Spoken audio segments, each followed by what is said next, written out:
As the first rays of sunlight crept over the horizon, Mogadishu awoke to what seemed like an ordinary day. The city's familiar sounds began to stir, and the Jaalle military academy stood quietly, its walls bathed in the soft glow of dawn. Inside the academy, hundreds of young recruits, many barely out of their teens, stood in crisp uniforms, assembled for their daily morning routine. For these hopefuls, the parade ground was a place of discipline, camaraderie, and dreams of serving a peaceful Somalia. But in a split second, that sense of normalcy was shattered. A thunderous explosion ripped through the air, echoing across the city and sending shockwaves of fear and confusion. A suicide bomber, having slipped past security, detonated explosives within the supposedly secure facility, exposing a devastating vulnerability at the heart of Somalia's military. The blast tore through the parade ground, scattering bodies and debris, dissolving order into chaos.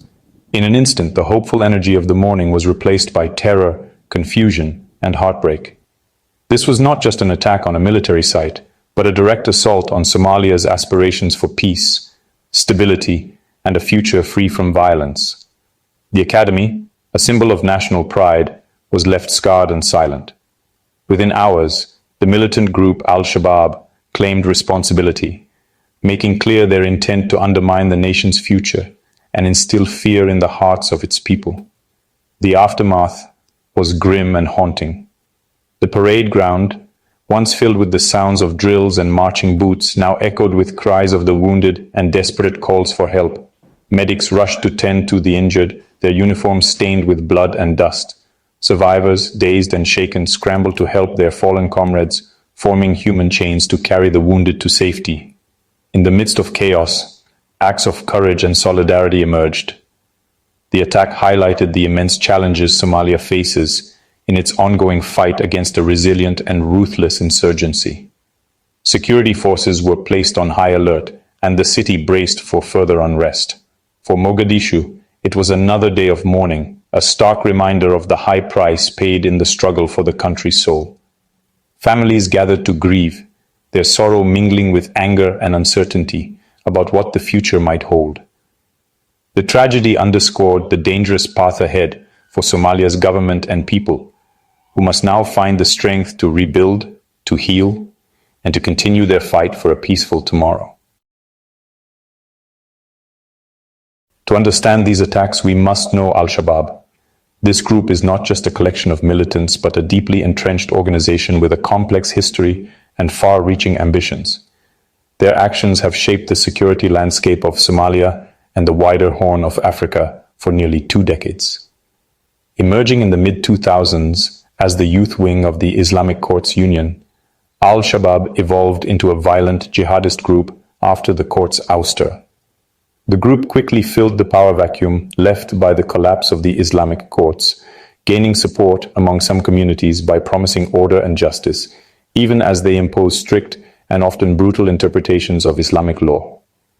Aligned with Al-Qaeda, they've waged a relentless insurgency for over 15 years, seeking to impose their harsh version of Sharia law. Their alliance with global jihadist networks has given them access to training, funding, and a broader ideological framework, making them more dangerous and resilient. They target anyone linked to the government, viewing them as enemies. This includes politicians, soldiers, civil servants, and even ordinary citizens who cooperate with authorities. Their attacks are designed to intimidate and destabilize, sending a clear message that no one is beyond their reach. Military sites like Jaalle are prime targets. Striking them weakens the army and spreads fear. By attacking these heavily fortified locations, Al-Shabaab demonstrates its operational capabilities and undermines the morale of security forces, while also gaining international attention. Each attack is propaganda, projecting strength and eroding public confidence in the state.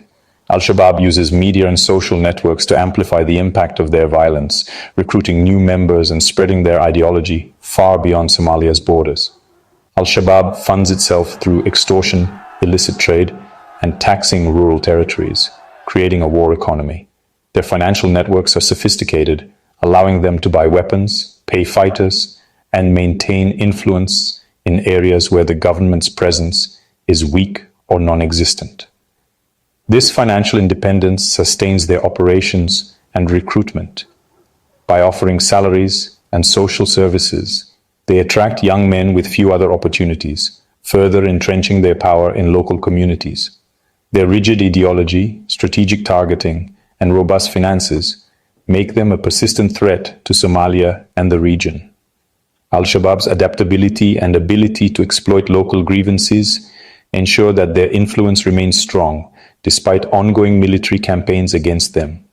The group's endurance is rooted in both violence and a sophisticated support network. As long as these networks remain intact, Al-Shabaab will continue to pose a formidable challenge to peace and stability in Somalia and beyond. The Jaalle attack was executed with chilling precision, sending shockwaves through the military community and the nation at large. In the early morning hours, as the sun rose over the academy, the base was bustling with activity, soldiers preparing for the day, recruits gathering for assembly, and officers overseeing the routine. Disguised in a military uniform, the bomber infiltrated the base with calculated intent. He moved among the ranks, blending in seamlessly with the crowd. The timing was deliberate. He struck during the morning assembly, a moment when the largest number of soldiers would be gathered together, maximizing the potential for devastation and loss. However, alert recruits noticed something was amiss. Their vigilance and quick thinking led them to challenge the intruder before he could reach the center of the assembly. This forced the attacker to detonate his explosives prematurely, a split-second decision that, while still tragic, prevented an even greater catastrophe and saved countless lives. The explosion tore through the ranks, leaving the ground littered with the dead and wounded. Uniforms were shredded, blood stained the earth, and the air was filled with cries for help. The chaos and devastation in the aftermath were overwhelming, as emergency responders rushed to the scene. Survivors, many of them dazed and injured themselves, instinctively rushed to help their comrades. Amid the smoke and confusion, acts of bravery and compassion emerged. Soldiers carrying the wounded, offering first aid, and comforting those in shock. The sense of unity and resilience was palpable, even in the face of such horror. Within hours, Al-Shabaab claimed responsibility for the attack, releasing statements and propaganda to frame their actions as a resistance against foreign influence and the Somali government. Their swift response was designed to amplify fear and assert their presence on the national stage. Through these narratives, Al-Shabaab seeks to legitimize violence, attract new recruits, and maintain their grip on vulnerable communities.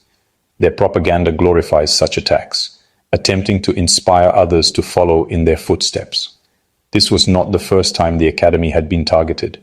Previous assaults reveal Al-Shabaab's persistent focus on symbolic and strategic targets, aiming to undermine the morale of the military and the confidence of the public.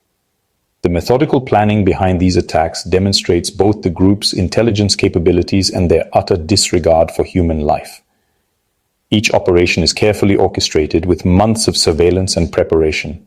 The Jaalle attack stands as a grim echo of Somalia's ongoing struggle, a stark reminder of the challenges faced by those who serve and the resilience required to endure in the face of relentless violence.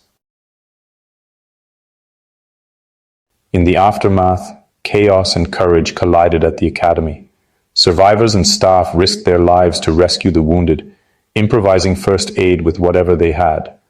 Emergency vehicles and citizens rushed to help, overwhelming hospitals with casualties. The city responded with solidarity. Hundreds donated blood, and medics worked tirelessly. Security forces launched investigations, searching for answers and tightening security across Mogadishu. The attack exposed vulnerabilities but also revealed the resilience and unity of the Somali people. Amid devastation, acts of bravery and compassion shone through.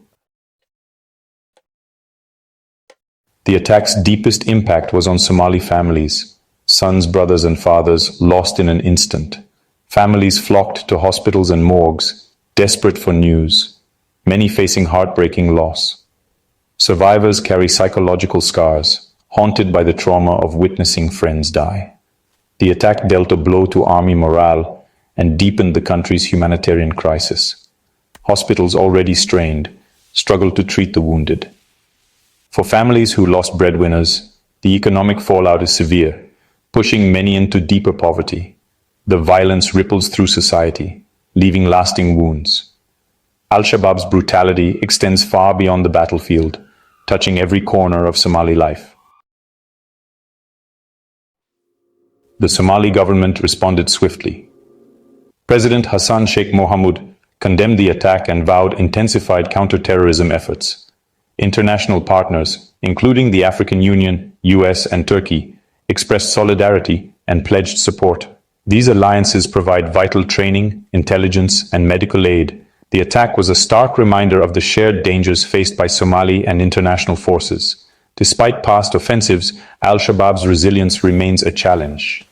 The government's vow signals a new chapter in a long, difficult war.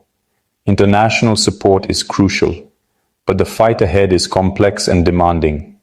The tragedy has galvanized both national and international resolve.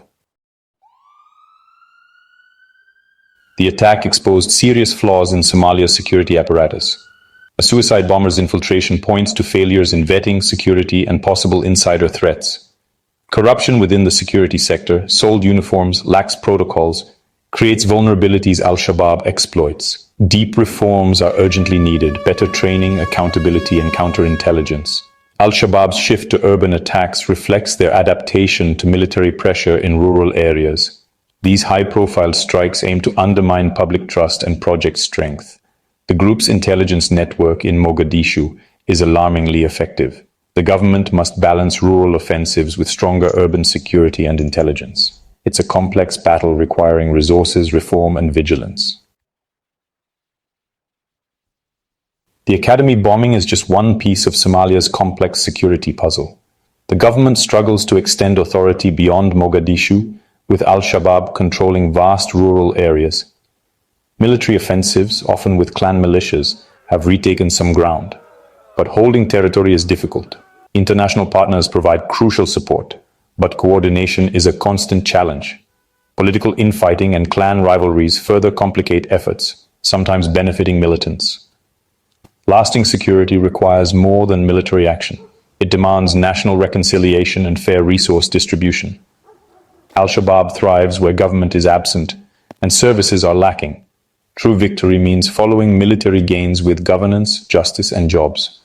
Without this, any cleared territory risks falling back under militant control. The Jaalle attack is a painful setback, but not the end of Somalia's journey. Amid tragedy, the resilience of soldiers, medics, and citizens shines through. The nation's spirit of solidarity is its greatest weapon against extremism. Moving forward, Somalia must learn from this tragedy, reform security, improve intelligence, and fight corruption. The struggle will be won not just on the battlefield, but by building a just, capable state. The fallen recruits believed in a better future. Their sacrifice must inspire continued nation building. The road is long, but Somali resilience offers hope. Even in darkness, the dream of